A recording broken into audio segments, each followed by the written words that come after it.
Hey guys, Vass here from Aussie Playground, and welcome to part 2 of my ST4 rebuild. You can probably tell that everything's a little bit of a mess at the moment. I've got the whole, most of the car in bits. This is where I'm up to at the moment. I've already installed the motor in the car. I'm still running the 16 tooth pinion in there, so that's still working fine. The whole front end is done, which I did in the last episode, and now I've got the center part all finished up.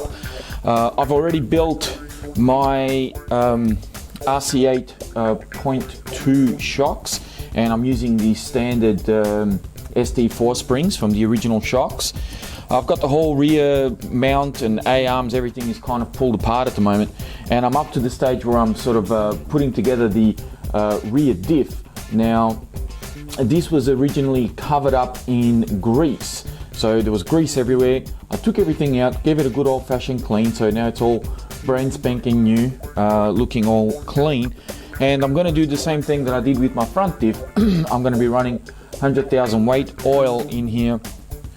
Alright, so now all I have to do, give this lip a bit of a clean, just on the outside here. Clean that up a tad. And now I can put the top on, so I'll just line up these holes a little bit. Put that in there like so. Squeeze it down. Perfect. Alright, there we go. There's our sealed diff. So this guy's ready to go back into its case. I'm going to put the case together, and then we'll come back and just put the whole rear end of the car back together again. Okay guys, so here we are at the tail end of this project. Not much longer to go now. I've got my whole rear end mounted up, sway bars, everything is there. My body posts, everything's done. Got the center section all ready to go for the electronics. The front end, as you've seen before, is all done as well. I've tried to clean up all the components that I've pulled apart. I mean, the car has never been this clean since it was new. It looks fantastic. I'm really starting to fall for this car once again after being neglected for so long, which is something that I don't normally do with my RCs. So now we're just at the part where I need to install my electronics. And I don't know if you've noticed, but originally I had this motor mounted with the wires coming over on this side, and I've had to sort of turn it and have the wires coming on the opposite side for two reasons. One, just how I'm going to route the wires to connect to the ESC, and also just so that I can actually fit the cage on top, because it was actually hitting this center section, having the motor turned the other way, so I couldn't actually put the cage on top. So this way it's a nice snug fit, and it should work just fine. My ESC, I'm actually going to be mounting it this way so that I can use the original position for the on and off switch is going to be on this cage, and these motor wires are going to connect like so straight onto here. Hopefully I'll be able to route this correctly and make sure that they fit. I may need to cut them down a little bit because you can see they're quite long, so I'm probably going to have to cut them down a little bit to be able to just keep a nice clean fit, and that way I don't have to coil them, or because it's already a tight squeeze as it is. The ESC cable is going to run along the bottom here, and it's going to plug into my receiver, which is up the front.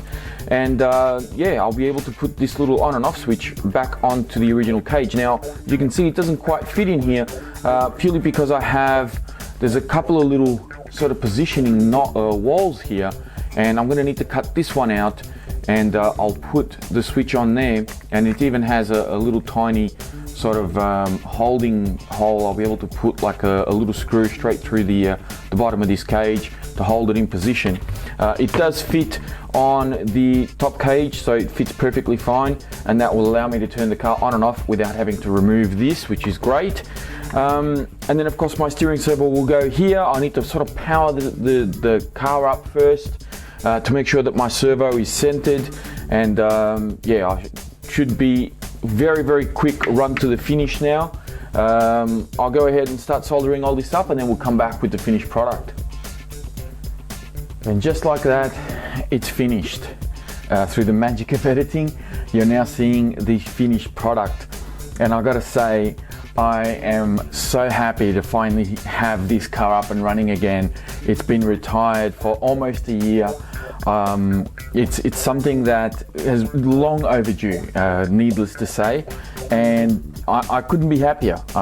There are still a couple of little things that I need to address, such as the front A-arms and my spur gear. But other than that, pretty much everything else has gone according to plan, and the car is fully functional and ready to run. So I'll quickly take the body off here, and I'll just pop that over to the side, show you the finished product. I will take the cage off as well, because obviously you can't see anything.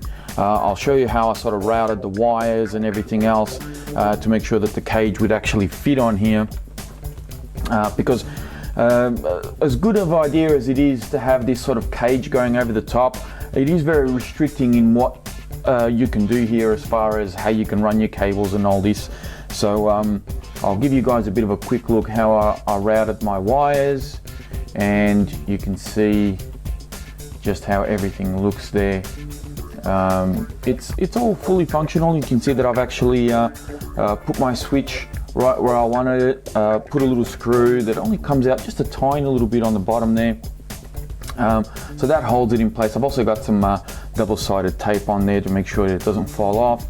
My ESC from Beast has so far, as far as I can tell, works perfectly fine. The fan kicks on pretty much as soon as you plug it in, and I will show it to you. I'll put some batteries in here and show you very quickly how everything is working. The servo actually works fantastic. It's quite quiet, which I'm really surprised with. I'm probably going to have to install a glitch buster though, because it does make that little buzzing sound, so I may need to invest in one of those. But my cables, everything's nicely tucked away. As far as I could, as good as I could do, I had to cut the ESC wires down, as you can see here, just so that I could route them and put them the way that they are. Put my plug kind of running through the middle here, and yeah, it all works very, very nice. The suspension is working quite well. Really firm at the rear, which is probably a little bit more firm than I anticipated. But given that I do like to jump my RCs, this is probably for the best to have it a little bit firm at the back. I used 50 weight oil in the rear here, so it it works quite well. I can't remember what oil I had in the front, but it's a little bit softer. Still, I'm very, very happy with the end result. So now I'm just going to very quickly plug some batteries in here and just show you the whole thing working. Okay, so batteries are in. I'll quickly plug this guy, turn him on, and you can see the fan kicks on pretty much straight away. But it is very quiet, and you can probably hear the servo kind of glitching a little bit there. I've got it connected up to my old rival remote. I was going to connect it to my Futaba, which I probably will in the future. I do have a spare receiver for it, but I kind of wanted to separate it for the time being. I didn't want to keep it, connected to my Futaba for now. So everything works fine. Of course, you can see the steering here. The servo is doing a wonderful job. It's actually quite quick and plenty powerful. And as you can see, very quiet. Works brilliantly. The ESC, of course, doing its job. And you can see that I've routed my wires on the outside of the cage. This is something that I've been doing pretty much ever since I got the car, because when you're running twin packs like I am in here at the moment, these are just 2S packs, it's very difficult to kind of keep all the wires in the cage. So best to just wire it on the outside. It's not going to interfere with anything, and you're better off doing it rather than trying to squeeze all these wires in there and then risk having them get caught in gears or drive shafts or anything like that. For me, it just seems to be a better way to do it. You can do it maybe if you're running a single pack, but when you're running twin packs and you have to run 2 times the cables, it just makes it very, very difficult, if not impossible to do. So just running you through very quickly all the components that I've changed on this car. I'll quickly turn this off. I'll put the remote over here so you guys can still see that. All the components that I changed on this car, Of course, I changed out the chassis. This is the original one. I did find that it has a very, very slight bend.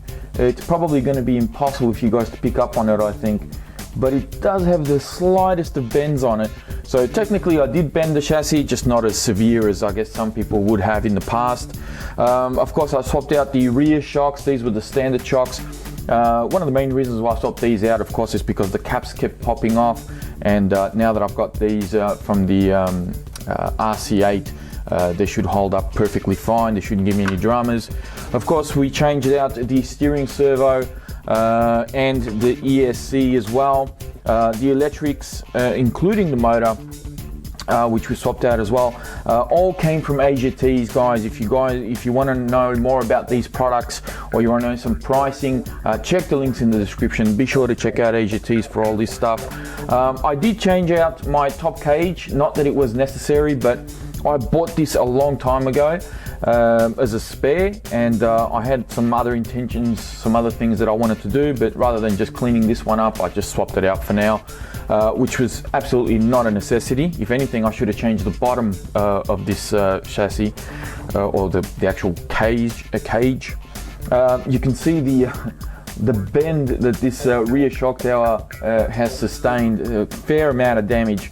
I may bend it back, but to be quite honest with you, probably not. I might just leave it and throw it out. I still have my ripper motor, of course, which I'll probably find another home for at some point. And I still have my ESC, which again, I'll find another home for. Same with the old steering servo. And of course, we also swapped out the rear shock tower from Thunder Tiger. So lots of things have changed on this car. I do still have my Badlands. I absolutely love these tires. They work beautifully on this car. These are the 3.8 inch, for those of you who are wondering. The 2.8s are for your 110 scale, like your Stampede and so forth. So these ones work perfectly fine. They're a bit small for big monster trucks, for a truggy like this. Perfect fit. But that is it, guys. That is my complete teardown and rebuild of the Thunder Tiger ST4 G3. Just absolutely wrapped to have this guy back in full working order. Stay tuned for more running videos on this guy. I will have another running video. I'll be doing some speed tests on it as well, just to see if there's any significant difference between the Ripper motor and the Leopard motor that I've put in there. Obviously now running 150 amp PSC, even on 4S, it may give me an extra little bit of speed, maybe not, I don't know, it all depends on the motor too. So yeah, that's it from me. Thank you very much for watching. Please be sure to hit the like button before you go. Don't forget to subscribe if you haven't already. And as I said, check out the video description for more information on everything that you see here today. Thanks again, guys, and I'll speak to you next time.